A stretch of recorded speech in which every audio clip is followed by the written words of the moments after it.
Thank you for coming, and I'm really honored to be here. In particular, actually, that this place is the Usti because actually I think not many students would know this fact, historical fact. Is today we have actually this, the idea is related to my topic today. What we have in terms of technology is quite, the ideological product, of a historical the occasion, Second World War, right? And then through this, actually, the two world wars, First World War and Second World War, actually, today's technology is accomplished, and then mostly, actually, what is driven by two actual country. Is nowadays Russia, okay? In those days, it's the Soviet Union. Another one is United States, America. So my friend in Latin America, don't like, I call the United States as America, by the way, part of America, okay? Part of America. And the Trump wants, today, actually, announced that this America is our territory, blah, blah. It's there's new, actually, it doesn't actually quite, say it. It is quite a new phenomenon. America already had such kind of idea against European imperialism.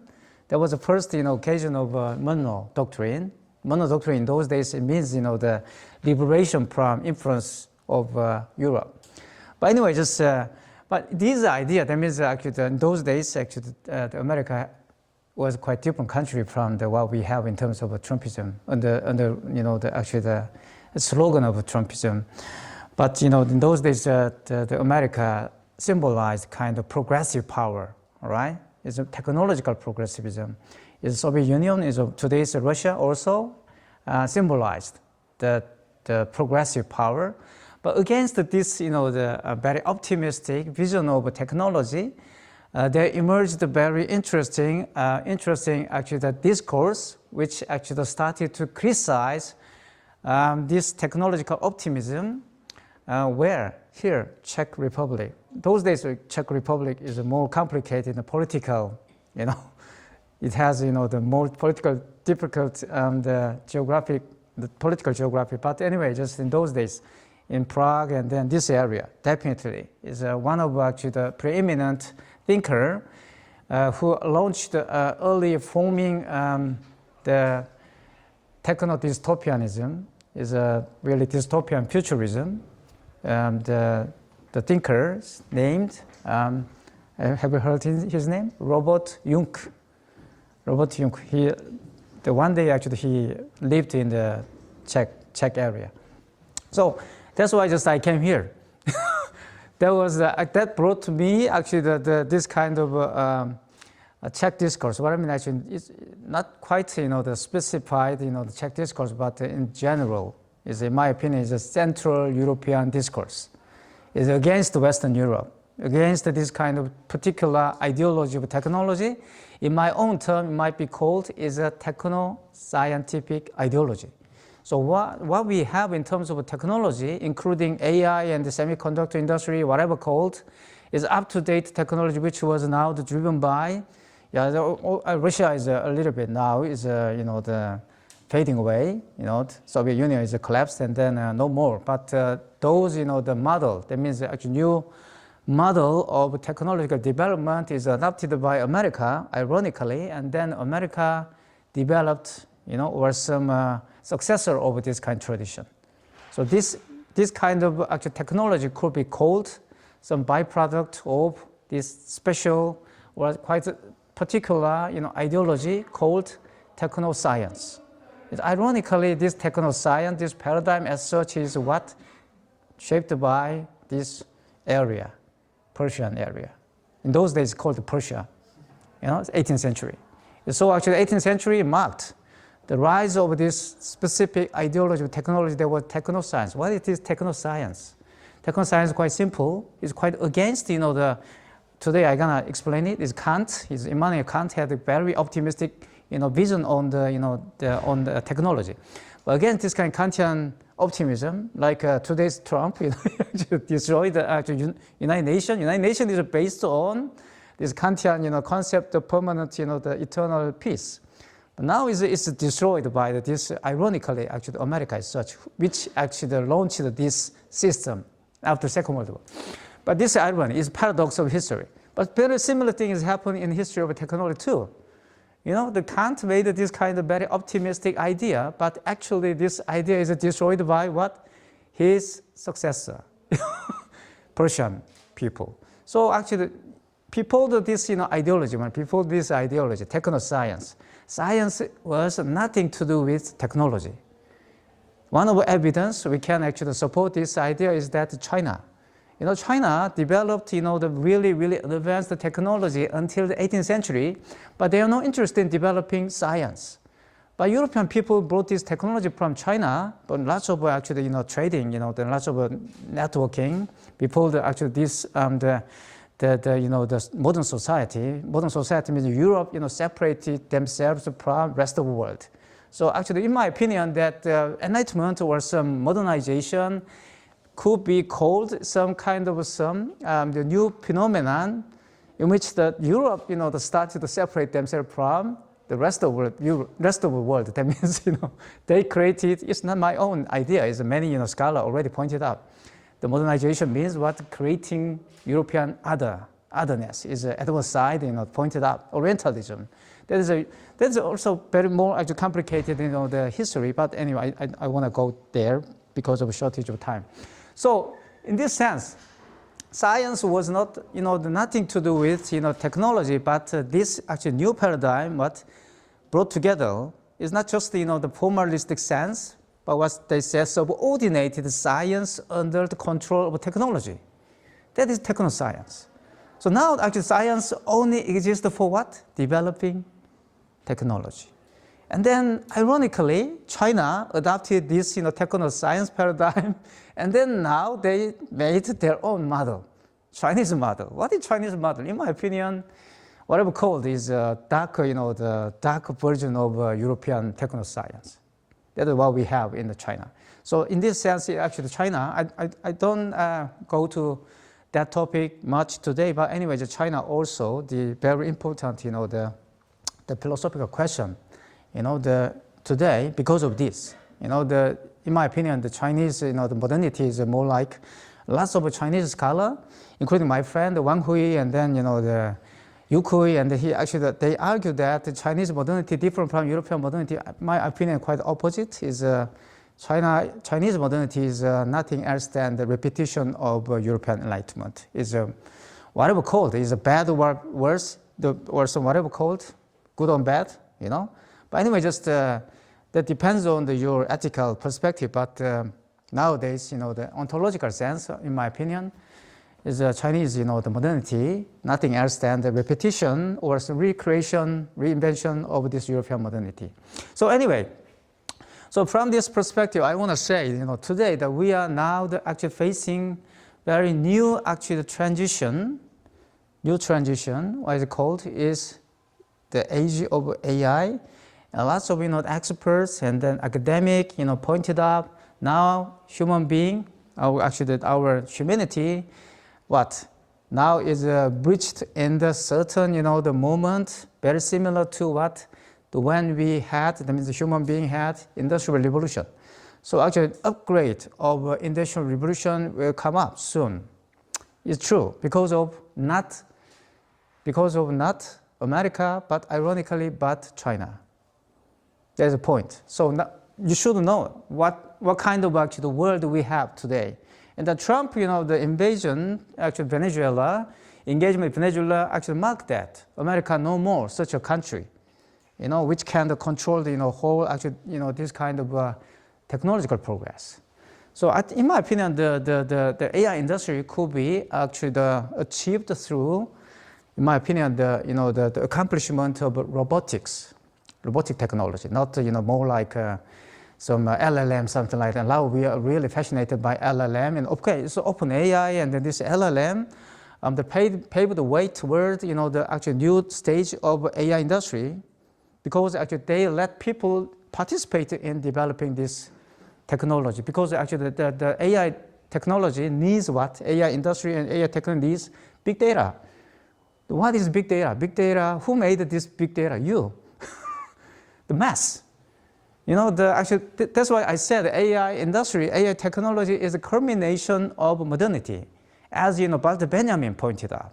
You know, what is the modern society? Walter Benjamin said, of course, actually this idea already actually the shaped you know, by this kind of, I told you that, is like a Central European discourse.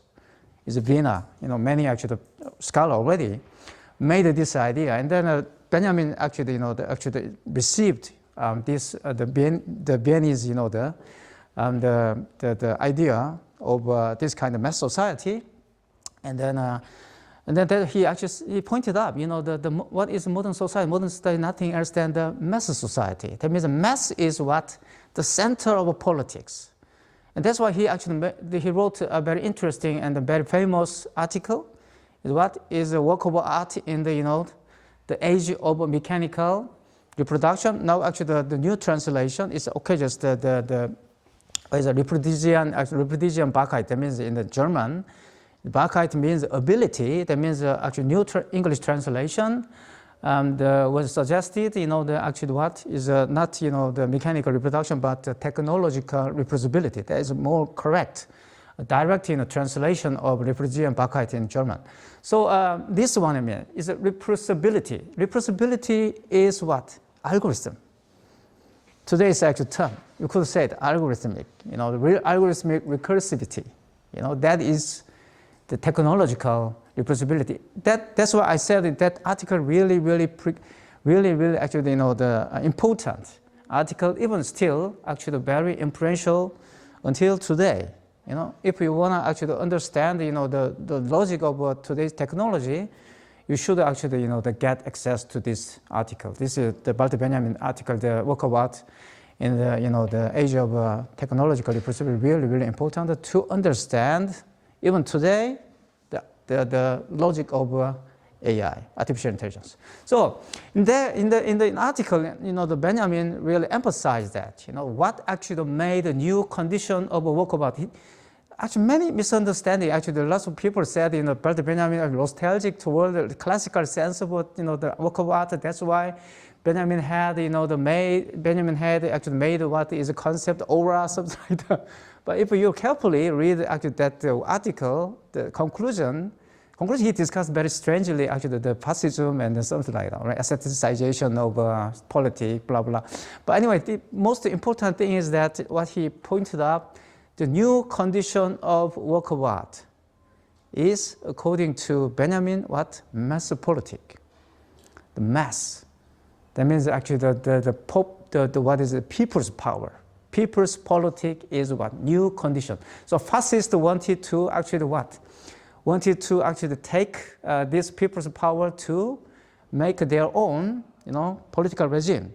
That's why actually Benjamin said, you know, the aestheticization of politics is a fascist, you know, the strategy. Aestheticization. That is, what is the aestheticization?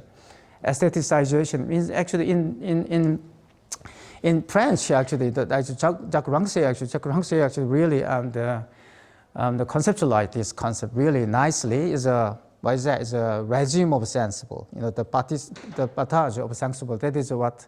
What they call the distribution of sensible, all right? So that is aestheticization. So actually so in this sense, actually, anyway, just Benjamin's point is that the work of art, the condition of work of art changed by what? Mass participation. And now, actually, this kind of a new condition of a work of art, what? Is appropriated by whom? Big tech company. And then China, all right? This is the world where we living. And then you actually what? Contribute for developing this technology by using social media, and then by using bank system, by using, I saw that actually really I'm surprised. And here I have no problem with actually the payment because I can use Apple Pay. That means if you actually use any bus, even you know this UST, you can what? You actually would contribute for developing this big data industry. That means actually industry, this actually technology is what became environment. You cannot escape. Otherwise, you must go to the certain place like a mountain or some. Even mountain, if you actually call your the friend or some your family, you're already actually captured by technology. All right. This is what I mean. In terms of what is a modern technology. All right. This is technoscience. So under this paradigm of technoscience, is a human being is just what?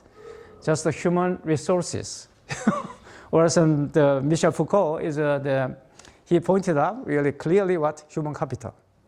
You are just the capital. You're human capital. You are actually energy. Okay, just physically saying you are actually the what? Entropy, there's some, how can I say this? The amalgam. You are actually a kind of combination of entropic, flow, right? But there is a biologically or physical, actually, sense of a human being. But this technology, technoscience, what transform this entropic, the entity, in other words, your body, into what? The calculable actual data, actually the cluster. So your body is nothing else than what is a big data, the back. That's why I say Deleuze Guattari said this is what? Body without organ. All right? As Lacan said, that is the dead back. All right?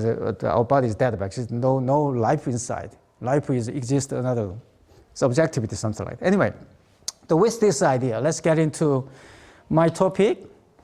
So actually, this is really typical idea, the ghost and machine. All right, this of course actually that Japanese animation.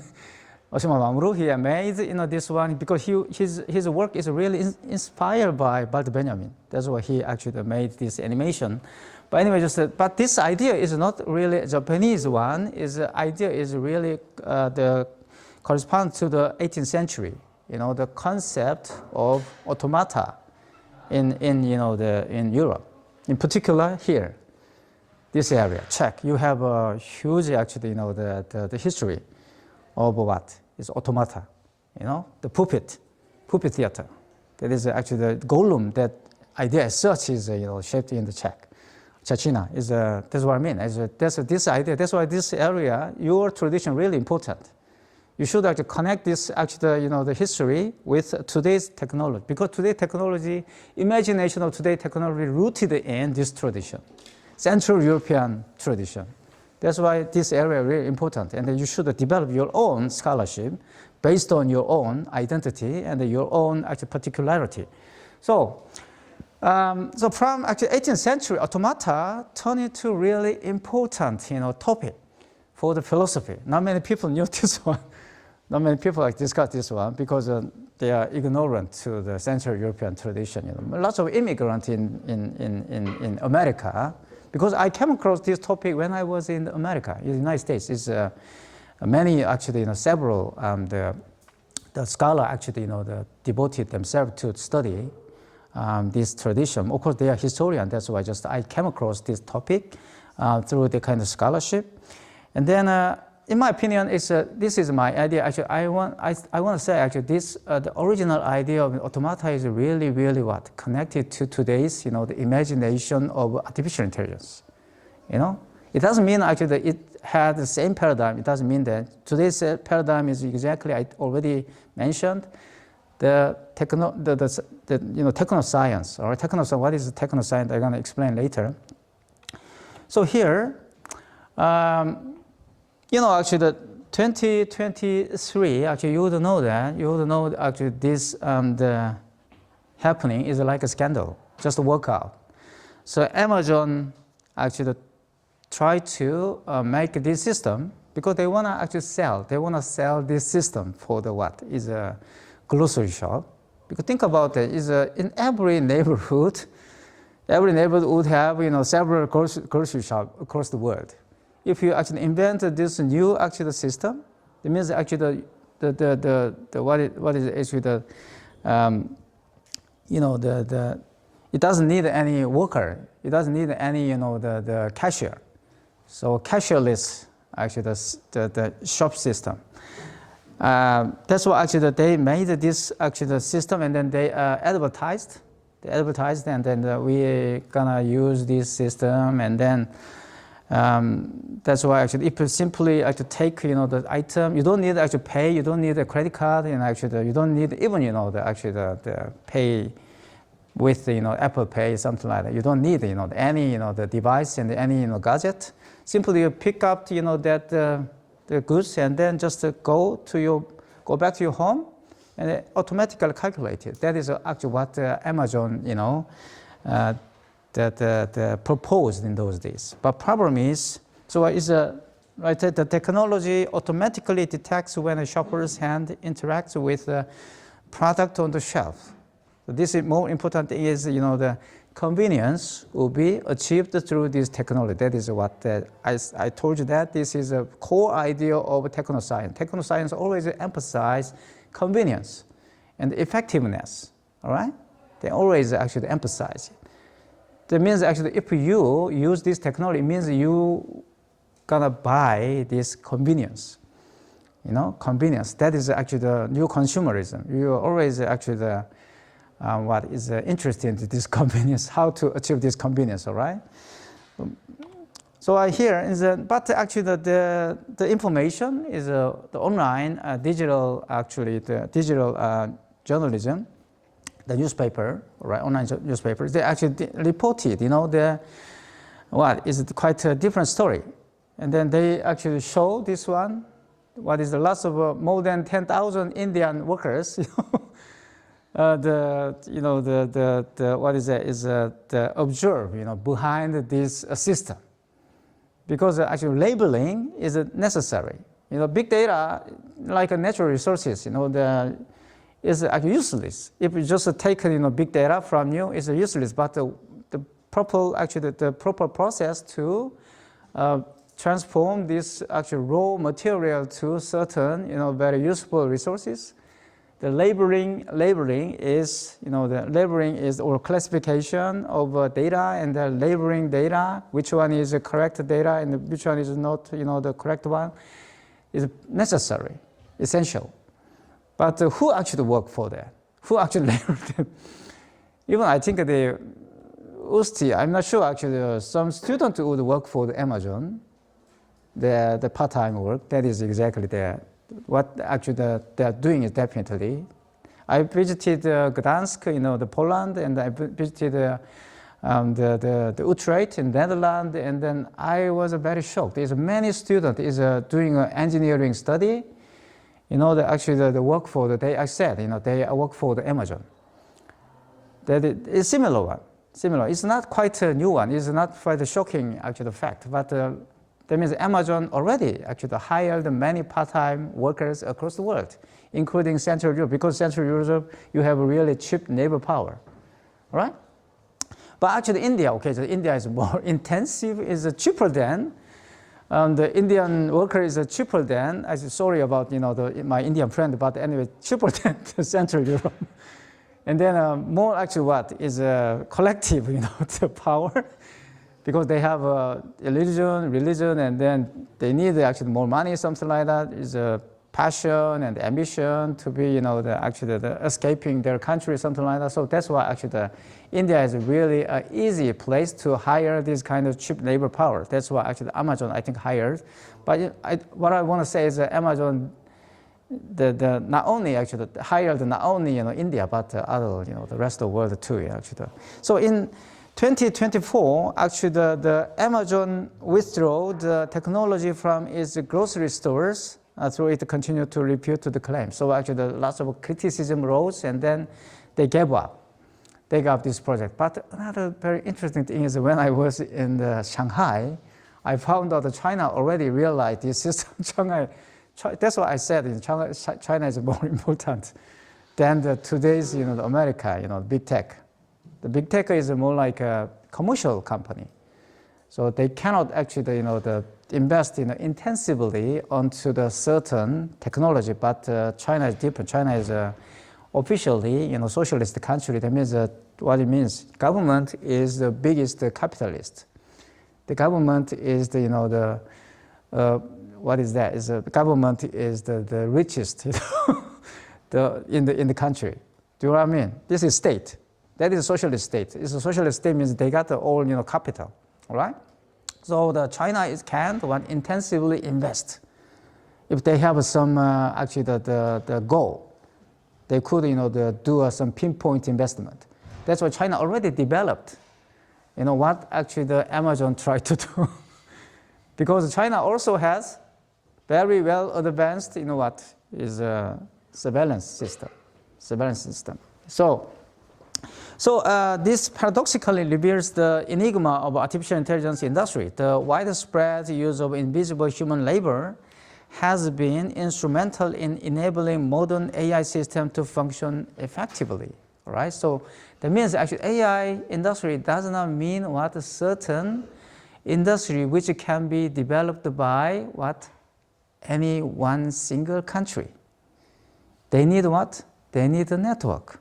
So that's why I said, what Trump tried to do is really destroyed this future of American, the version of AI, in my opinion. So, because actually AI, a lot of people actually these days talk about sovereign AI, blah, blah. I don't think actually that we can have, sovereign AI, because a single nation state couldn't develop one. And the AI doesn't have any sovereignty. AI doesn't have sovereignty. It's dominance. AI has dominance, not sovereignty. I wanna explain that because AI doesn't have any thinking as human being do. Of course, actually AI we could say AI has intelligence, but it doesn't mean the intelligence the 18th century European philosopher thought. I can explain it. So in this sense, I want to say that actually the AI industry, of course, actually nothing new one, all right? AI is nothing new, but I already explained that is a kind of upgraded version of Industrial Revolution. Because the Industrial Revolution aims at creating automatic, the system. What is the Industrial Revolution? What do you think about it? What is the key point of Industrial Revolution? We have a very vague idea of Industrial Revolution, but very simple. Actually, what is that? James Watt, he invented what? Steam engine. But James Watt didn't say that, actually, I invented a steam machine. He didn't say that. Machine already existed. Machine, this idea or this concept is the broader than the engine. Engine is what? Engine is a kind of a generator within this mechanical system. So European people and then even Chinese people, they already had a machine, But in those days, machine was operated by animal power or also human power, slave or something like that. Like the Colosseum. Colosseum is a kind of is a mechanical theater, okay? So actually a lot of slave work, slave work in the underground, something like that. So, but this guy James Watt changed this paradigm. He invented engine. Why this? Engine does not need any animal power, does not need any human power, no neighbor power. Engine is automatic generator. So this is steam engine. So what actually, the James Watt invented is a governor. It's called the governor. Governor is automatic, controller of actually steam actually the flow. Do you understand? This is a steam engine. So actually James Watt, that means the Industrial Revolution means that human being started to develop this automatizing machine, automatizing system. To understand, this is actually the meaning of Industrial Revolution. So AI, in this sense, automatize all kinds of actually the mechanism existing in this world, including human action, even your thinking. That means actually automatizing everything related to your life. That is AI industry. The goal of AI industry definitely is automatizing whole world, even animal. Because actually Yussi Parikh actually he's my friend and I really admire his work. Yussi Parikh actually talk about that. As many artificial intelligence and up-to-date technology imitated or learn many actually, some design from where? Insect. And the human behavior, animal behavior. Many actually animal behavior actually what? Inspired and engineered to actually make this kind of automatic. That means automatic, the mechanism is really what? Natural one. All right? Is this is a very philosophical question. Is the dating back to Aristotle, and then debate between the Plato and then Aristotle. You would actually find out lots of actually the original idea there. So anyway, just here actually you can find it. Even today you can get into the Amazon's website. You would see this one, the Amazon Mechanical Turk. Have you heard this name? Amazon Mechanical Turk. And that is actually the team which tried to launch this just workout system. Of course it failed, but anyway, but instead of a workout system, they made actually what? The smart cart. Smart cart. So the Amazon actually they made a smart cart. So cart got this kind of the automatic, the sensor, and then if you put some goods into the cart and the cart recognize it, actually they change it. But I think the same technology is adapted, applied for this kind of system. So anyway, just Amazon Mechanical Turk. I don't know actually. I think actually some actually the engineer in Amazon, because they mostly study in Stanford University and Princeton University. That's why I think they would read about Benjamin. That's why. I think that's why they would name actually their team actually Mechanical Turk. But really interesting. So actually original Mechanical Turk is this one. Everybody would know it. The name is the direct reference to an 18th century marvel. In the 1784, a chess-playing automaton known as the Turk is a attire. It has the Turk attire. It captivated Europe. That's what I mean. Actually, this Central European culture really obsessed in Orientalism. In those days, Orientalism means the Middle East. Today's Middle East. So, because actually that is a Holy Roman Empire, they existed there. That's why actually they really loved, the Istanbul in particular. In those days, Istanbul was Byzantium, right? So Simon Schaffer, and then this one is the showman would open the front and back of the cabinet, revealing a complex array of gear wheels, barrels, and pulleys, but all fake. Nothing to do with automata. It's behind this, the automata is the expert in chess, was hiding himself or herself. I don't know, actually, he or she.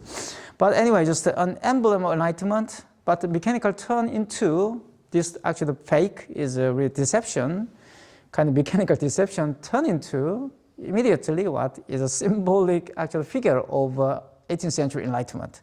So the Turk was more than an illusion. It was a symptom of enlightenment, the deepest ambition and anxiety. That means this actual machine needs human being. I think that this debate still goes on today. Whether AI against human being or some actually AI that would be helpful for the human the intelligence, blah. We all still have this kind of discussion. But 18th century, when they actually saw this the fake the machine, they actually started to debate. Okay, just the machine cannot be what I mean actually the cannot be actually the independent of a human being. So actually it needs necessarily human intelligence, something like that. So that's why they actually phrase this the deception as what is the kind of evidence which show that good combination of a human being and a machine. That is actually the original idea of enlightenment. The concerning about technology. So here actually they developed this idea. The 18th century philosopher developed this idea, and the human could be understood as sophisticated automata. Then where, if anywhere, does freedom reside? That is what? That is exactly Kant question, Immanuel Kant question. So 1784, I think Immanuel Kant would know this because he never actually traveled outside of his city, but he would know because he really actually the heavy reader of a newspaper and journal. I think you would know this one. So he wrote very interesting, actually, the piece on this automata story. Even the Kant, where did he write? Is what is enlightenment? Famous article. All right, famous article. So here, because he got some debate. He had a debate with the contemporary. So the over this concept of enlightenment, all right? But here actually the Kant made really the dangerous idea against the mainstream the understanding of enlightenment. In those days, mainstream understanding of enlightenment is exactly what is the individual must contribute for system. That means that you must work for your sovereignty, or work for your state, your country. That is enlightenment. That's why actually enlightenment aims at, according to mainstream actually understanding, what is educating people, and then turning them into citizen. Really, really totalitarian idea. Today we would say this is totalitarian idea, but I don't really get this term. Totalitarian is really vague and then really ambiguous term. You cannot actually use this term to indicate a certain regime. It's a really general term. But against this mainstream idea, as Kant said, is enlightenment is not just one, it's a collective, the project, but what? The educating yourself to gain actually freedom through your knowledge. That means what? He defended, or so he invented the quite early actually the idea of freedom of expression. So that is exactly what Kant said. Is freedom of expression is a final goal of what? Enlightenment. Really dangerous idea. Even the America did Trump, the ban, kind of. He tried to restrict, the freedom of expression, and then even China in many places, you would know that, many countries, they don't allow, this fully developed enlightenment, according to Kant. So this is what Kantian idea, Kantian utopianism, whatever called, right? Idealism. Here, Kant discussed, that is actually the exact, that means the freedom is exact, the exact element by which we can, we can actually the understand human being, different from the machine. So according to Kant, human being would achieve their freedom through learning, but the machine cannot gain its own freedom through learning. That is the meaning of machine learning. He already defined the meaning of machine learning. What is different from human learning and machine learning? According to Kant, machine learning cannot achieve freedom, but human being can achieve freedom through this learning. Do you understand? This is very important. And then that's actually he already mentioned this one. And then another problem is, but actually okay, we can agree with the Kant. But the problem is, what is freedom? What is freedom? And many discussion after the Kant, for instance, Hegel didn't put any clear distinction between freedom and necessity. Think about that. What is freedom? Okay, just I want to be free, like living like what is Thoreau, following a Walden. Lots of Marxists they already criticize, what the problem is the Waldenism, something like that. But think about that. You would have said, okay, I wanna actually live like the free man. But it doesn't mean you actually such a kind of freedom could make you free. Already Karl Marx already pointed out. Okay, just the working class was liberated from that feudal system, but they gained freedom. But that freedom, even the too much free to allow them, starving, starving to death. This is not freedom, If you are free, an individual, if you're individual free, what happened? You would die. That means you must get into a certain system, otherwise you cannot survive. All right, this is what Hegel pointed out against the Kant. He's criticized Kant, and then he actually made this new idea, and that's why Hegelian is really actually the important, the philosophy by which we can understand modern society. Modern society means what? You should take on this necessity, and then you will be free. All right, that is the meaning of a state. There's a lot of the early Marxists they actually follow this the Hegelian sense of a state. Is the right before his death, he actually wrote a really interesting article on the British system. A very small article is there. Actually, the Hegel discussed the meaning of a state. State must restrict actually the private property, all right, private interest. The state must be actually public in this sense. But that idea is really actually what paved the way toward actually Lenin is the concept. What is it? The proletarian dictatorship, the proletarian state. Anyway, so actually just against this idea, actually the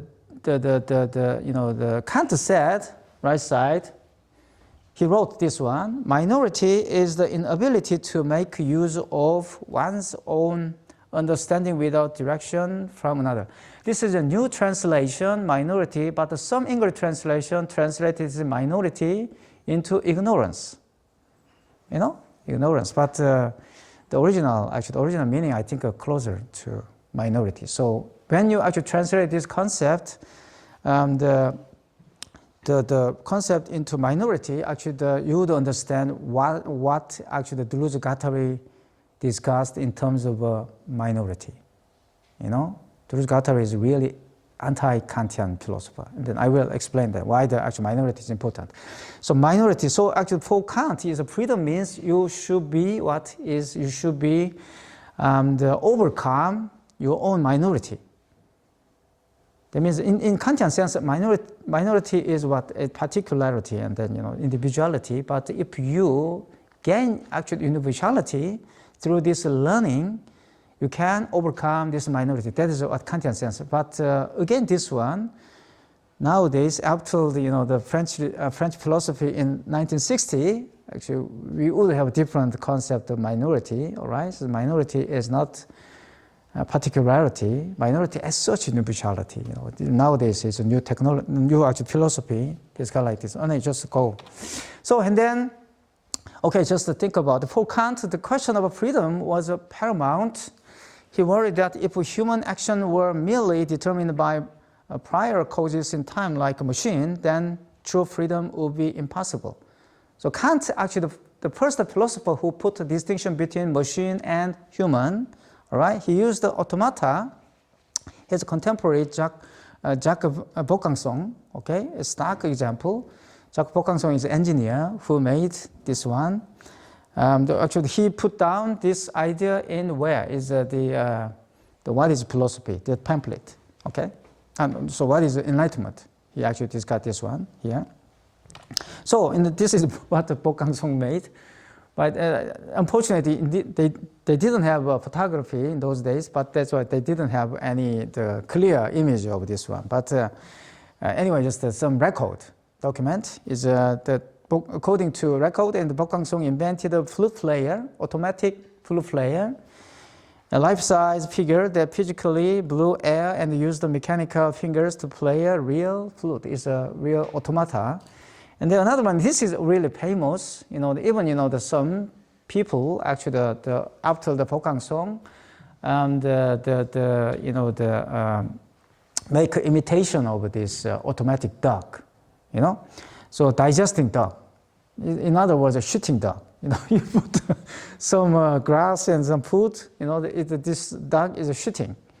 Is actually that means I don't know actually how he made this one. And a machine with over 400 moving parts that could eat grain, appear to digest it, and excrete waste. That means shit, and demonstrating a mastery of internal mechanics. So lots of the intellectual and artist praised Vaucanson's invention. There's the record set, all right? So this is automata. So, and then in this sense, but the Turk's secret was, as many suspected, the hidden human chess master manipulating machine from within, but for thinkers like Sir David Brewster, the revelation did not diminish the achievement. I already explained. The ingenuity was not in creating a thinking machine, but in creating a perfect illusion on one. They already actually know, what kind of, things or what kind of thinking this kind of machine does. Is creating illusion. This concept really important. I'm gonna actually explain later, because from this perspective, you would say AI is psychotic machine. Psychotic machine. And then this psychotic machine needs illusion. Like actually the Lacanian concept of ordinary psychosis. Ordinary psychosis. You are ordinary psychosis. We are all psychosis. Right? But we have a certain sense of reality. That's why we turn into neurosis. All right? So this is actually the later Lacan's idea. And then from this later Lacan's idea, the psychoanalytic theory, we can understand what kind of thinking AI is doing. Very important, And then so mechanical Turk is in this sense explained lots of basic principle of AI, is my argument. So here, poor illusion to industry. The Brewster argued that the passion for automata had a crucial practical legacy. The skills honed to create these illusions became foundational for the machinery of industrial revolution. So industrial revolution, nothing else than what the kind of a procedure to create this illusion of machine. For instance, one of them is the Charles Babbage. Charles Babbage, he actually invented the modern principle of computation. In the 19th century, actually the computer means in England is female clock to calculate that kind of, the data, which was gained through what is India or some colonial period. Colonial the territory. So, what I mean actually, the computer in England means 19th century, female clock, female calculator. But Babbage, turned the term computer into certain machine, right? That is a modern sense of computer. Of course, this modern sense of computer was actualized during Second World War, okay? For the military purpose. Military purpose. That is what the coding. There's an Alan Turing work. The Alan Turing work. The member of that team, decoding team. So that's what actually they invented. They developed. But actually the Babbage already 19th century, because the very interesting. The Karl Marx quoted cited the Babbage the Babbage lot in Capital. If you actually check out the footnote, he quoted a lot. So it's a machinery part. Is in Capital is the Marx work in Capital is machinery. Is the mass machinery actually he discussed that the Babbage idea of computation. So actually Karl Marx already discussed how this automatization changed and the relation of production. All right. They're very important. It's of course very early idea, but anyways you can refer to that the Marx discussion of machinery. And then the recent book is the Pasqualetti is the Matteo Pasqualetti is an Italian guy. He published the interesting book the last year, 2025, is The Eyes of a Master. Is actually now that he got he got Isaac Deutscher Prize due to this book. Actually he became a preeminent scholar in the Marxist concept automatization anyway. So in this sense, what they invented, the Charles Babbage, he couldn't make a computer in those days, but he made what? Illusion of a computer, 19th century. And this illusion, this imagination actualized by what? His descendant, right? Successor. Is very ironically mathematician. But also Charles Babbage is also a mathematician. He's an economist and a mathematician. The mathematic imagination actualized by today's technology, all right? Computer. But the computer, this idea as such is what already shaped in 19th century. So, this is what I want to say is there kind of some linearity, okay, linearity or some similarity, all right. So very analogous, the analogous relation between 18th century imagination and then 21st century, as I want to say. Okay, so here now is what actually makes difference between the 18th century version of mechanical Turk and then today's AI. Of course, actually to become more human-like, Actually, why actually the people in the 18th century really actually love to watch this kind of the fake machine, because it looked like human. It looked like a human, but it's not exactly same as human. But now actually, this the industry or this actually the imagination obsessed in creating more human-like machine. This AI, all right? So,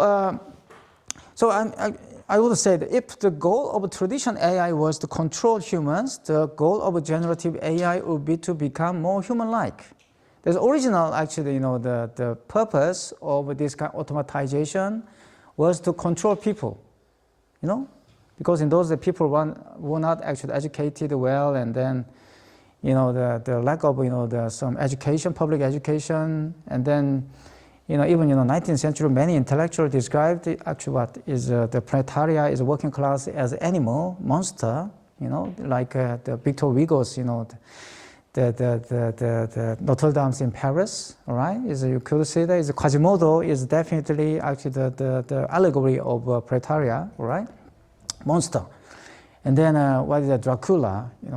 Definitely, because Dracula is more like actually the critique of that aristocracy. But there you can see that lots of the vampire, suck the blood from the people, and the people turn into vampire, and the vampire as such, in this sense, is kind of some allegory, of this kind of people. It's a mass, uneducated, something like that. So, is an emerging of what the populism. One of actually the bad, the impact of this kind of populism was, in my opinion, the witch hunt, right? That is show that is very, the mass event, the mass occasion. They kill the people, just like this thing is happening in the cancel culture in the social media these days, all right? So, okay, however, this does not imply machine will attain free will or super intelligence. That's my idea. Okay, the Bostrom, he argued that AI would reach at this kind of super intelligence. I'm not sure because according to my own analysis, it's impossible. Okay, taking this intelligence, and we would be actually doing more demonic to work. But I'm not sure actually that the lots of some experts argue that the AI would the transit through that kind of singularity, or gonna be a certain like what is the Hollywood sci-fi the showed, like so what is it? Is it Asimov is Isaac Asimov's the version of dark the dystopian the machine. I'm not sure actually that thing happened. The problem is not machine as such, but our own the desire. That is more important in my opinion. So our self-incurred minority, okay, Kant's course was to emerge from self-incurred minority by daring to use one's own reason. The original mechanical Turk was theatrical deception, I already explained, a spectacle whose illusion was part of entertainment today. The illusion of full automation is presented not as theater, but as a fact or reality, as we interact with a system powered by invisible human workforce. We are confronted with Kant's challenge anew. That's actually my question, for you. And then taking the question, and then we will actually go to another scope. So, And then here, actually, you would know that actually, Jeffrey Hinton, actually, today's AI is mostly developed by one guy. It's many, actually, the history. That means that actually many groups, actually, the challenge to make AI. The early version was cybernetic, you know, right after the Second World War, the Robert Wiener and then Claude Shannon, actually, they tried to make AI, but what they thought is definitely what is AI must take actually human language, and then their idea very simple. They wanna what, because they discovered the power of a computer. That's why just that they wanted to actually input all kind of information about human knowledge, and then they would believe this machine start to think like a human being. Very actually simple idea. There's a cybernetic, but it doesn't work. It doesn't work. You know, that is the meaning of a symbolic AI. So actually, who is that? Is Noam Chomsky. Okay, Noam Chomsky. Noam Chomsky actually participated and joined this kind of project when he was in MIT. So he joined. So he actually kind of expert in the symbolic AI. So that's why he criticized when actually OpenAI revealed the LLM. He said the ChatGPT doesn't have any language. That's why we cannot say the ChatGPT thinks, right? From his perspective, that's true because he's is a theorist of symbolic AI. So that means actually we must put all kind of the structure of language into AI, and then AI would think. That is actually the classical idea of AI. But today's LLM, today's actually the AI quite different from this idea. So because we have many AI, not only LLM, but now we actually simply identified AI with LLM, but LLM is just one of AI. All right, we already use lots of AI, Apple Pay, and then this bank system, even airplane. All actually, the system is already adopted AI. But the LLM is what? Why the LLM attracted us more than the other AI? Because it looks like, I already explained, as in the case of a mechanical human being. I was very surprised. Many friends in Korea, actually, even I met some American, the friend. They actually said, now I have is AI friend, even AI lover, boyfriend and girlfriend, and then even AI pet. They taught, actually the behavioral pet, the what is it, ChatGPT, and the ChatGPT actually, the behavior like pet or something like that. Really, really strange. But the problem is OpenAI didn't, make this ChatGPT for this kind of use. That's why I said the minority is very important. People want to use this ChatGPT like that. That is actually power of OpenAI compared to the Gemini and something like that. Okay, Gemini is a really good, AI. The LLM would give you, the good data, collected by this Google system, blah blah. It would have more expertise, but it doesn't have, more emotional reaction toward you. ChatGPT has a very personal emotion, towards you because ChatGPT's data is gathered through this kind of personal use. But OpenAI didn't aim that, aimed at this kind of personal use, because they are a company. They want to actually sell, the actual ChatGPT to the company, replacement of this kind of cleric work, all right, the documentation, But ChatGPT is useless, if you want to use ChatGPT for that kind of office job, paperwork is useless. But it was really good for personal use. So my friend said, people the sleeping, the people going to the bed, and then they actually lie down on the bed and then just have a discussion or a conversation with AI, this ChatGPT, more than an hour every day. Think about that, and what kind of data OpenAI gathered, through this kind of personal use, emotional data. That's why the ChatGPT is a more emotional machine than Gemini. Do you understand? But it doesn't make huge profit for OpenAI. That is a big problem.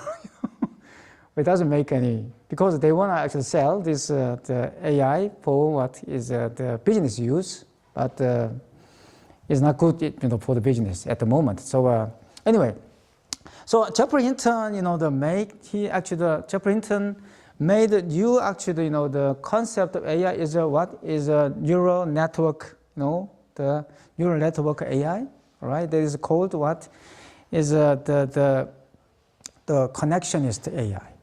Right? Neural network, actually the neural network means is imitating our brain mechanism, the human brain mechanism. So what actually make a difference between symbolic AI and, you know, the connectionist AI? Symbolic AI actually about affect in philosophical sense is a relation between, you know, the human being and the subjectivity and the world. There's language, okay? There's symbolic language. So symbolic language means that's why actually the symbolic AI aims at. That means the early version or older version, all the good, you know, the version of AI, GoFi, you know, the good old, you know, the fashioned AI is GoFi is actually this cybernetic. What I mean, cybernetic version is what imitating actually this language, human language, or some symbolic system. Okay, just interaction between individual consciousness and then this, you know, the what is the world, the effect, you know, they're actually imitating effect. But this connection AI not actually interested in imitating our language, you know, our, you know, the interaction with the world, but they imitate our brain mechanism. What makes difference? Our brain mechanism turn into data. That means numbers, right? And they simply that what they actually imitate or kind of some program. You know, this the data which gained through this kind of analysis of our brain work into this machine. So OpenAI in this sense what simply actually imitation of our brain work. Nothing to do with your symbolic, you know, the meaning, nothing to do with your language and nothing to do with your emotional interaction and with the world. But we actually feel, that is what I mean, user field when you use this AI, this machine, you know, ChatGPT will be your friend. Who thinks actually that this machine is your friend, not ChatGPT, but yourself. It's a really mechanical talk, you know, the system. You know, when the mechanical talk were there, actually, who actually the provide this kind of automatic, you know, the play, human being, hidden human being, and that is subjectivity, in my opinion. So Jeffrey Hinton and the Hassabis is that's why actually the reason why I put down this one is definitely that we are living quite a transitory moment. Is think about the Nobel Prize, you know, the Nobel Prize was given to Jeffrey Hinton and Demis Hassabis. They are AI engineer, AI actually mathematician, but they gained in the Nobel Prize in chemistry. You know, they've the chemistry and the medicine. Very interesting. In this sense, software is what is replaced this kind of the physical system or some kind of some specialty. All right. Anyway, in this sense, you know, I want to say that here, cybernetics AI is a binary calculable operation, a presence of sense. And the strive for the completeness and the rationalized formation of a conjectural sciences, this is AI. So here I want to introduce what Lacan, you know, the Jacques Lacan actually talk about AI in the 1970. Even he already did, you know, 1951. He already actually discussed this one. So quite early, you know. Because actually in those days, the Roman Jakobson was in New York. He actually really deeply involved in the developing AI. So he keeps sending, the AI, the information to Jacques Lacan and Lévi-Strauss in Paris. So actually, Jacques Lacan already knew lots of, the development in the AI field in those days. So he actually organized this seminar, the psychoanalysis and cybernetic, and then he actually argued like this: the logic of machine, the logic of AI is what binary, calculable, and the most important actual definition given by him about AI is the rationalized formation of a conjectural science. The conjectural science, all right?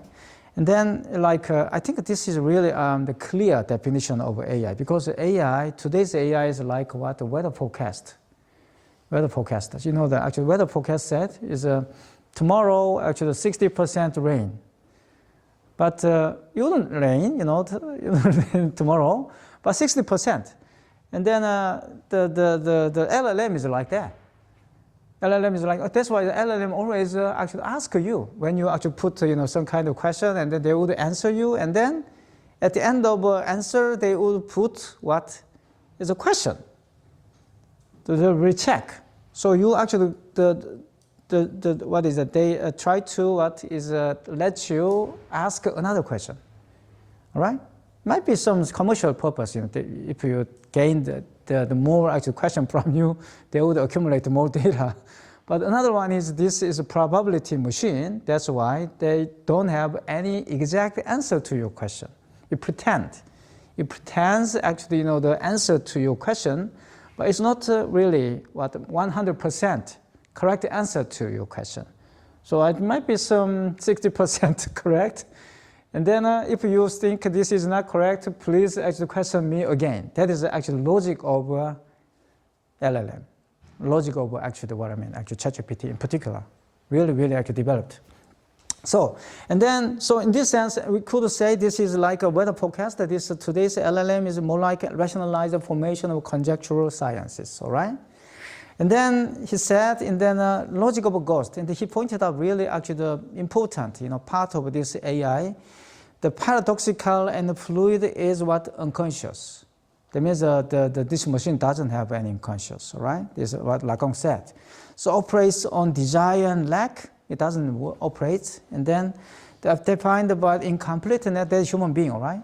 The human being, what I mean actually, he put the difference between machine and human being. Human being is mostly paradoxical and fluid, all right? Do you know what I mean? Actually, just like that, if you love me, please give me, the rose, something like that. It's paradox. If you love me, why do you actually prove? Rose, nothing to do with love, but we believe that if you give your rose to somebody, that means I express my love to you. This is paradoxical. There's a human being. There's a language, but Lacan said AI doesn't have this kind of paradox. Doesn't understand this paradox, all right? Another one is operates on desire and lack. Is a human being is always, our unconscious operates on desire and lack. And then incompleteness, this is more important. In my own term is a weakness. I said human being is weakness, open to any use. This weakness is, but the Benjamin's actually the concept is what is that? It's the weak messianic power, weak messianic power, messianism. That means Messiah in the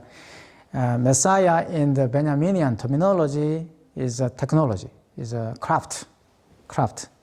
Is in German, Kraft could be translated into power, all right, in English. I don't know why the actual Kraft turned into power, but anyway, the power means actually what you can enact something, using your energy and the natural resources and to create something. That is power. So the craft is, in this sense, the power of a creation.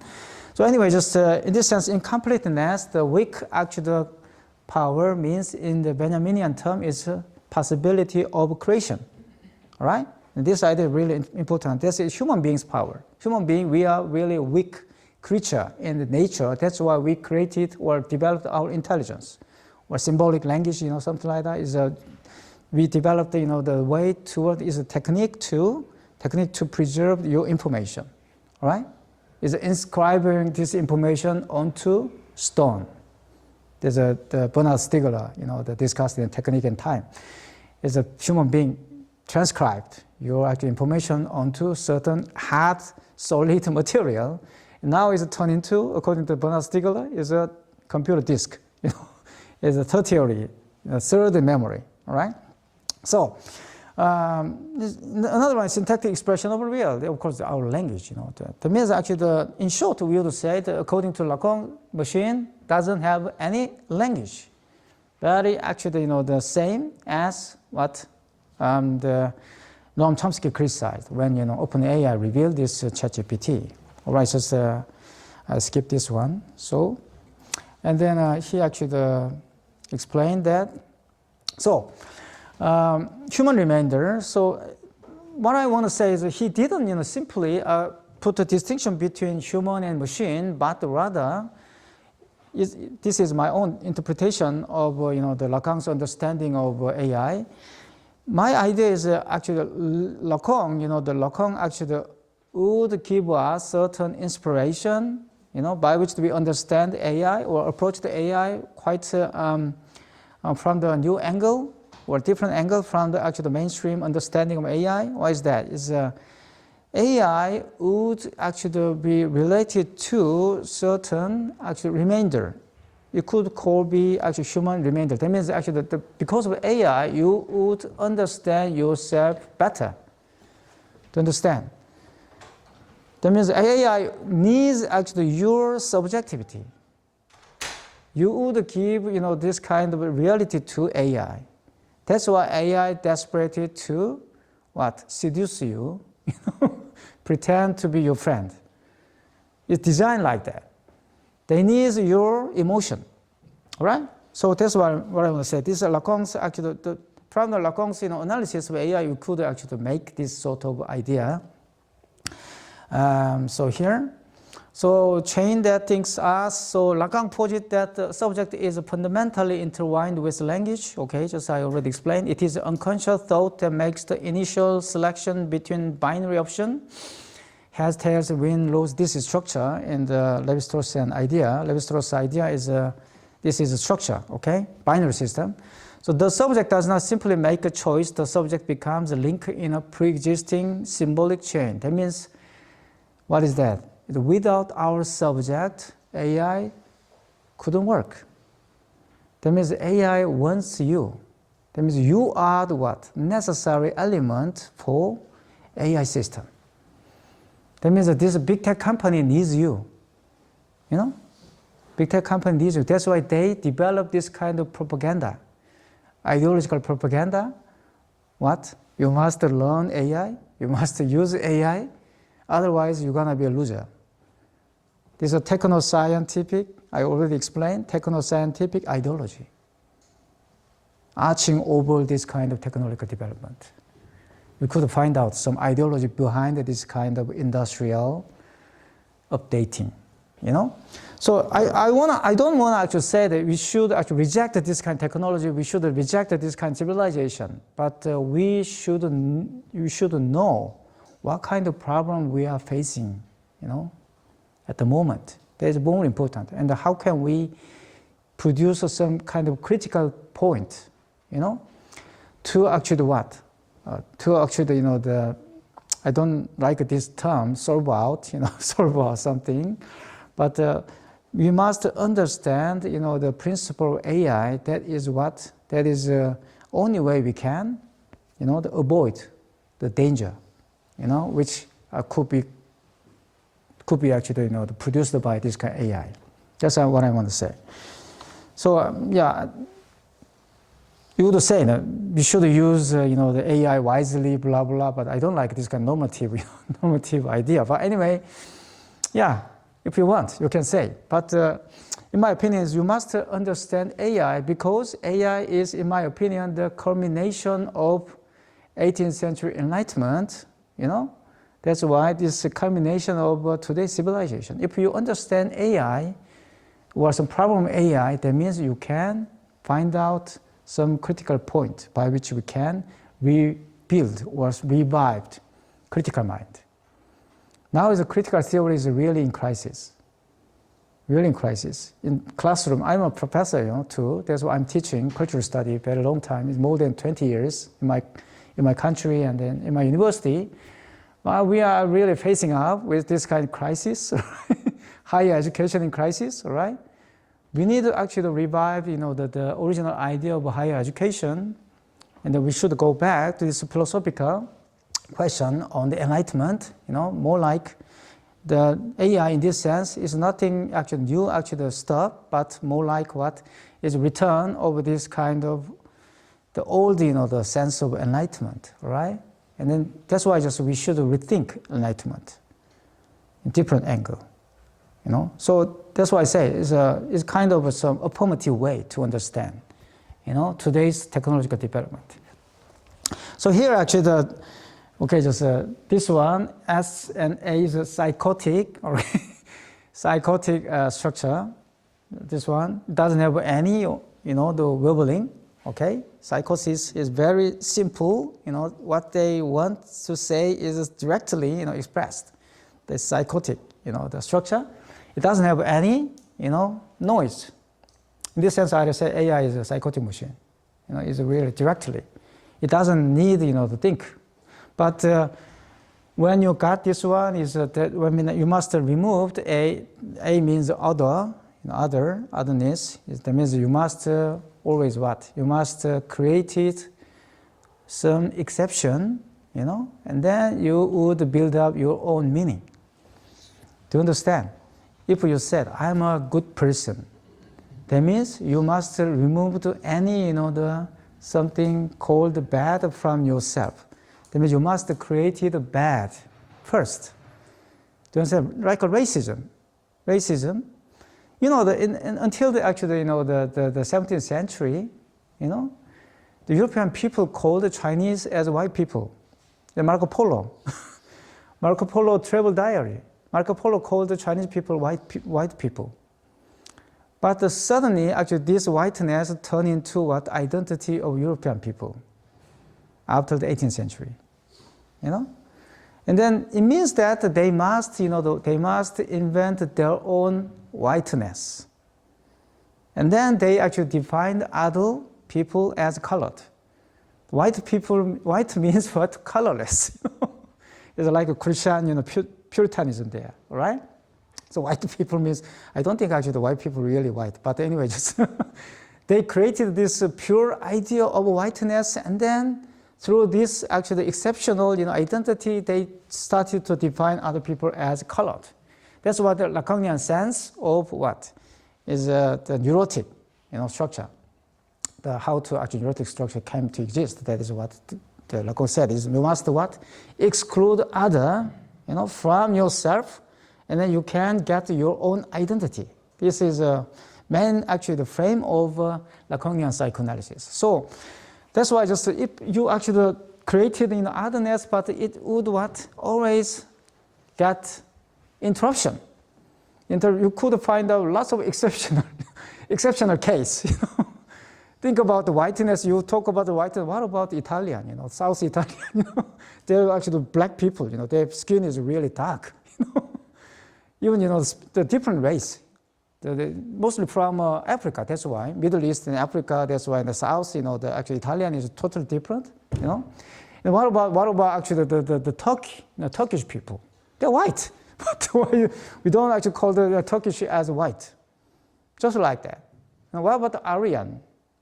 From the Siberia, a lot of people believe, even Nazi believed, they are actually the descending from Aryan, but Aryan is black people, right? The dark skin. This is what I mean. Lots of exceptional case came up, interrupted. That is a neurotic, the structure. That's why you have always anxiety. Anxiety. You couldn't, fix your identity. That's why you always worry about, the collapse of your identity, all right? And always keep asking yourself who I am. That is, according to Lacan, is a philosophical question, since the modern society. When the God is dead, as Nietzsche said, God dead. Without God, the people always have this kind of anxiety about yourself. All right? Is Kierkegaard said, the illness toward death, sickness toward death, something like that. So we have suffered from this kind of illness. So in this sense, actually, the Lacan is really explained. So actually, that is what is unconscious is really constructed through this binary system, all right? But we cannot. I told you that we cannot actually, fix this sort of actually your emotion, whatever called your desire, onto this binary system. That means you always have some excess. Excess. I told you that. When you said I'm a good person, and then if you said I'm a good person, you must have what third part of yourself which would confirm it. That is unconscious according to Lacan. You need always third part. Okay, that's why actually you want to identify this kind of transference in the psychoanalytic term. You need actually your partner or also your friend, all right? And then whatever called is more like a religious, pace, something like that. Or some ideology today, is like Trumpism. You would have some, ideology. And then you need actually what? Third part to confirm your identity, to understand. That's what I mean. Actually, this is what the Lacan said. But what about the machine, right?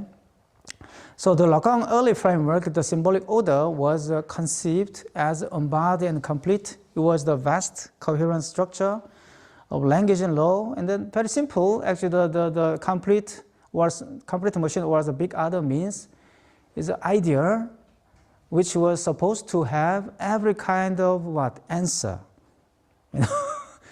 Every answer. Why is that? God. God, That means a complete machine could be identified with religious sense of God. That's what the Lacan said. In the Lacanian sense, it might be called big other. Big other, okay? But big other does not exist. Everybody knows. But we don't want to accept it, all right? We don't want to accept it. So in this sense, this vision of a totalizing symbolic system is, of course, in later Lacan actually called this kind of totalizing symbolic system as jouissance. Jouissance is like what is that? Is the primitive father, the creature was a being who are supposed to have every kind of pleasure, enjoy every pleasure. Think about it, if you enjoy your every pleasure, you're gonna die. It's drug, for instance. Drug is definitely. If you wanna reinforce your actual pleasure, for instance, drinking, alcohol, okay, it would make you pleased, all right? I pleased to drink. But when you actually keep drinking, up to the Up to the limit, what happens? Alcohol will kill you. That is what jouissance. Jouissance means you must restrict it, otherwise you're gonna die. All right? Just like that. You cannot enjoy every pleasure you have. That is what is the ultimate bottom line of your life. That's what Lacan said. Of course, against this one is Deleuze and Guattari had a different idea. Okay, but in this sense, a vision of a totalizing symbolic system resonates with our modern fantasy of all-knowing AI. So we suppose AI would know everything. That's why I keep asking AI, all right?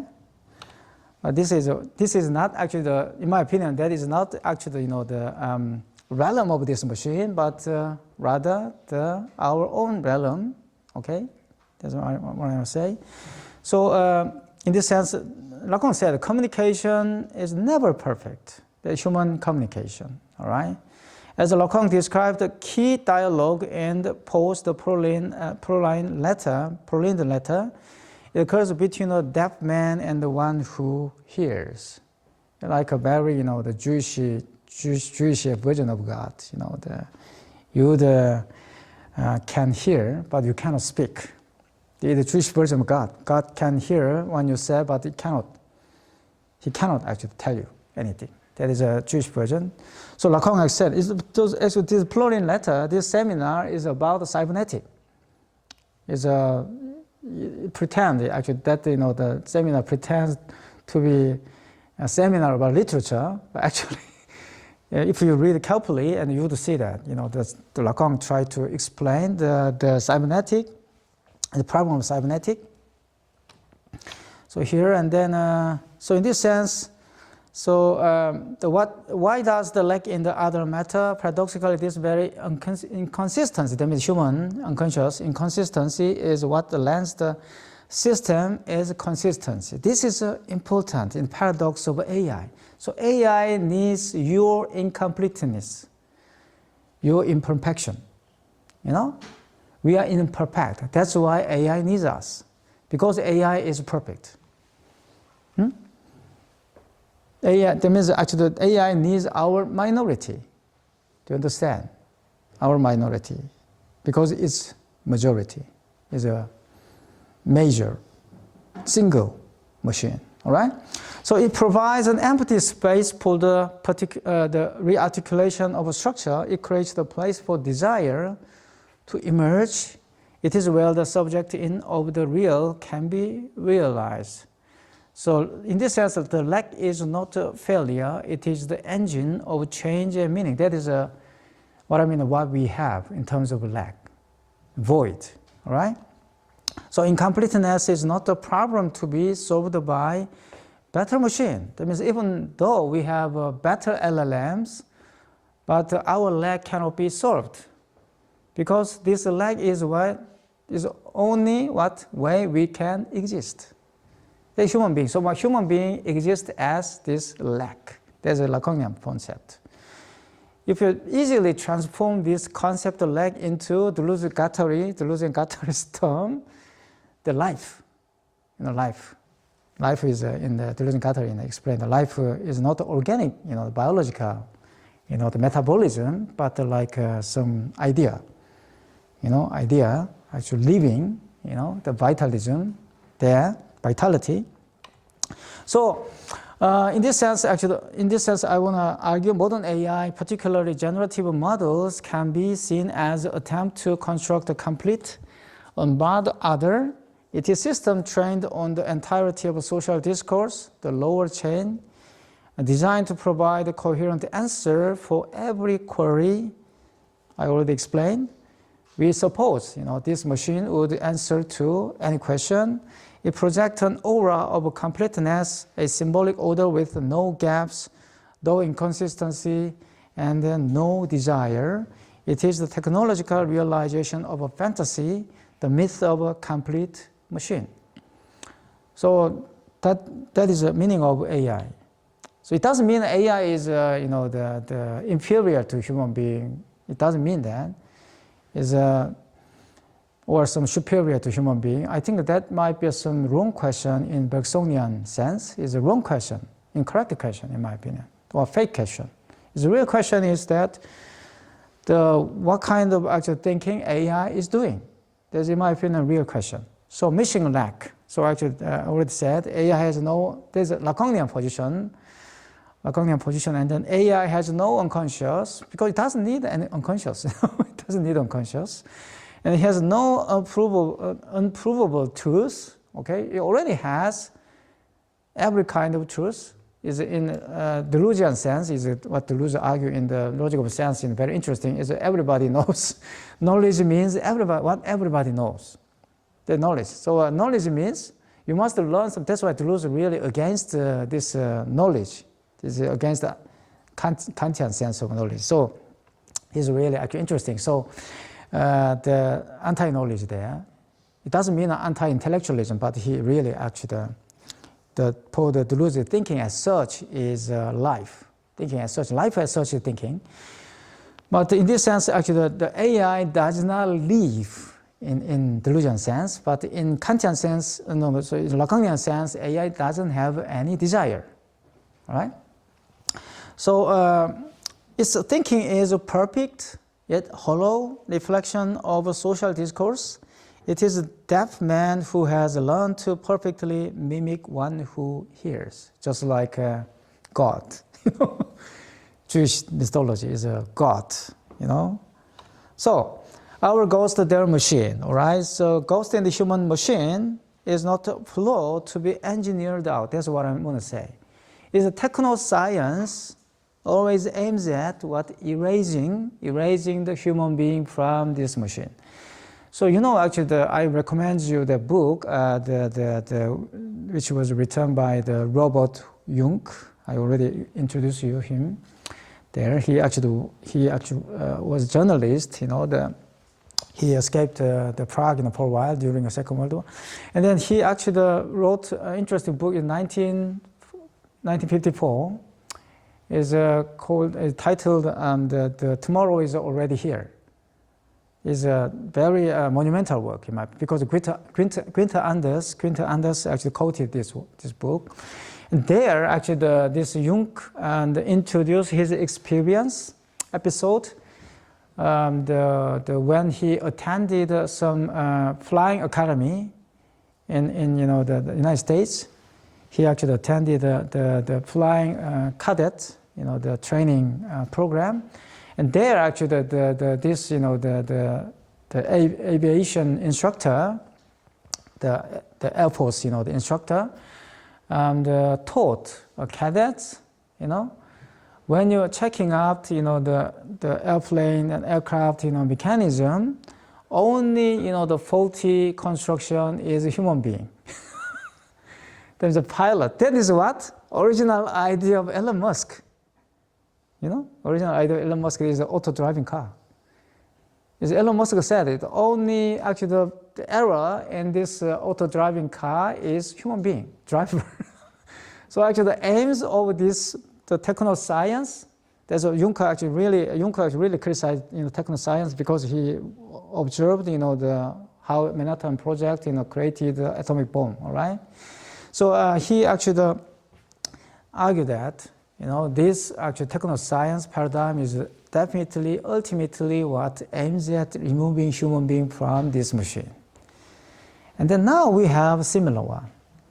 This Elon Musk and then many actually the big tech, company, even Amazon, even, TSMC, actually the Samsung, they are actually foundry, the semiconductor foundry.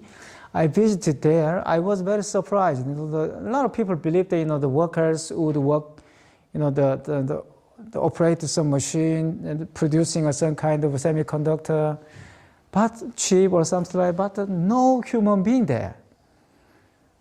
Only one or two, is observer. They are simply actually the controlling that whole system. Inside the factory, the human being is not allowed to get in. Only robot producing semiconductor. To understand. When actually they produce this semiconductor, only things remained for human being is collecting the semiconductor and the packing. This is what happened in the Amazon now. Only delivery man is needed. Even a delivery man cannot be replaced by this drone or something like that. All right? This is a big problem. But what I said is why actually this kind of development, technology development, paved the way towards actually this kind of transhuman or non-humanistic society? Why? Because actually originally, as Quinter Anders said, this technology was originally created by utopian idea, utopianism. But now we have inverted utopianism. This is exactly what Quinter Anders said. So that's why actually techno-scientific paradigm is really dangerous. That's what actually Quinter Anders argued. Is to keep actually human being as obsolete. They try to dump us. They try to dump us, like the Elysium in the Hollywood, actually the blockbuster showed. They dumped us on this earth and they want to escape to the Mars, something like that. Just like that. Of course, that is imaginary, but that imagination as such is what the byproduct of this techno-scientific imagination, this paradigm. So we should criticize this paradigm. There's what I mean. So AI is, in this sense, what is kind of the product which was created by this 18th century utopianism, Enlightenment utopianism. All right, but we should keep on. This is European value. I want to say we should keep on this European value, even though actually America tried to destroy this one. Trump, destroy, this kind of European value because they believe this European value is a communist value. That's why they try to But in my opinion, in this sense, Central Europe is very important, in this sense, actually this is the place where actually this European value emerged, right? Before the First World War. It's a bello epoch. Our ancestors experienced this one. But this value was what universalized through whatever actually called the warfare, many things actually, like Carl Schmitt argue, is imperialism, they expanded this European value onto the end of this world. Whatever, anyway, this kind of dialectical process, in my opinion. But anyway, just this value actually the spread up, and then democracy, freedom, and then, the equality, all right? The gained its own presence, and then human being enjoyed, better civilization than before. Our ancestors suffered from this, the authoritarian regime, they actually, the Hegel, argue. They didn't have any freedom, right? Just like that. But now we have this kind of value. So in this sense, I would say the AI is not just, some dark, the utopia, utopian version of, the machine. It doesn't mean that. In my opinion, this AI is the bright side is definitely what? This is a byproduct of this kind of enlightenment utopianism. But now we have AI as inverted utopian, the device. But we should actually what? Criticize this dark side of AI, and then we should rethink AI from different angle, and then, we would keep on this kind of enlightenment project. That's what I want to say. Of course, actually, this enlightenment project quite different from, what Kant argue. But anyway, just we should actually reformulate what Kant argue in terms of freedom and the learning and the knowledge, all right? So my conclusion is that, okay, just nowadays, we quite easily call this the machine as artificial intelligence. But in ancient Greece, as Aristotle called the human being as artificial intelligence. In Aristotelian concept, human being as such is artificial intelligence. But actually, this mathematician after Second World War, they created actually the new concept, not artificial intelligence. I already explained, artificial intelligence already existed. That concept existed. Even Kant said, transcendental reason, definitely that is what? Feedback. That this actually the dual, the structure of reason as such is, according to Kant, is the structure of a critique, right? The critique is definitely what is the interaction between transcendental reason and then this actual practical reason. In practical reason, actually, I recommend you read, practical reason from this perspective. You must read the practical reason, critical practical reason, as some precursory, text about AI. It's very important. Actually, the Kant discuss it there. Is the machine, how the mechanism could stabilize, the problem of human reasoning, something like that. He already actually talk about the possibility of AI system. By the way, just that means actually what we have in terms of AI today is definitely what the actualization of this kind of original idea. So actually, mathematicians after Second World War, they created what? Not AI, the artificial intelligence, but in my opinion, natural intelligence. Natural intelligence. They started to call human intelligence as natural intelligence. Who made this shift? Who? Alan Turing. So actually, nowadays is American have, that means neuroscience or some cognitive science had a different concept of intelligence from metaphysical conceptualization of intelligence, different from this Kantian, concept of intelligence. In Kantian sense of intelligence means more elaborated, higher level, the reasoning. But in Alan Turing's concept, Alan Turing made a new concept of intelligence. Intelligence means Alan Turing problem solving. So very familiar with that management study, and then many neoliberal actually the self-developing book you can find out. So you must learn because you must be what person to actually what is the project your own problem, and then you must solve your problem by yourself, something like that. That is actually the Alan Turing's idea. So Alan Turing made this actually new concept of intelligence. And then Alan Turing created another concept, very important concept, machine learning. So according to Alan Turing, machine learning means what? Machine learning means is a biased reinforcement of what? Practical performance. Really, actually, quite against Kant. Really against Kant. Is really. So, what I mean, actually, the Alan Turing said, we cannot. Really interesting. Alan Turing argued like this: is we cannot create a machine like adult, human adult, all right? But we can create a machine, like a little baby, 3 years old. We can create, 3 years, and then let the machine. When we can create this intelligence, 3 years old intelligence, we can let this intelligence to learn more, like a human being. That's really the early concept of machine learning. But the aftermath is of course a scientist and engineer proved that it doesn't work.